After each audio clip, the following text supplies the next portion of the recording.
جو لوگ حج پہ گئے، عمرے پہ گئے، وہ حجر اسود کا مقام دیکھا ہے کہ کہاں لگا ہوا ہے۔ جب تعمیر یہاں تک پہنچی، ابراہیم علیہ السلام نے حضرت اسماعیل علیہ السلام سے فرمایا کہ آپ جائیں ایک خوبصورت پتھر اٹھا کر لائیں تاکہ اس کو یہاں پر نصب کریں۔ اسماعیل علیہ السلام گئے، پہاڑ میں پتھر تلاش کرنے لگے، ایک خوبصورت پتھر مل گیا اور لے آ کے خدمت میں پیش کیا۔ آپ نے فرمایا نہیں، اس سے بھی خوبصورت پتھر لے آؤ۔ کیوں؟ فرمایا تاکہ لوگوں کو علامت رہے، نشانی رہے کہ یہ خدا کا گھر ہے۔ اسماعیل علیہ السلام دوبارہ جانے لگے۔ 7 پہاڑی تھی جبل ابو قبیس، جس پہ کھڑے ہو کے میرے آقا نے چاند کو اشارہ فرمایا تھا، چاند کے 2 ٹکڑے ہو گئے تھے۔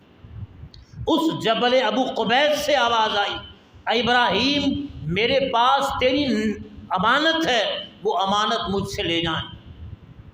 ابراہیم علیہ السلام قریب گئے تو جبل ابو قبیس نے اپنے اندر سے حجر اسود نکال دیا جو کہ چمک رہا تھا، تابندہ تھا، اور پہاڑ سے آواز آئی یہ تیری امانت ہے، یہ مجھ سے وصول کریں۔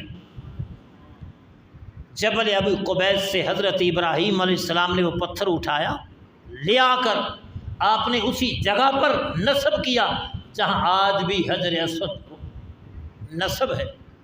اور میرے آقا نے فرمایا یہ جنتی پتھر ہے، اور جب حضرت آدم علیہ السلام جنت سے آ رہے تھے، اللہ کریم نے جنت سے یہ پتھر بھی ساتھ بھیج دیا تھا۔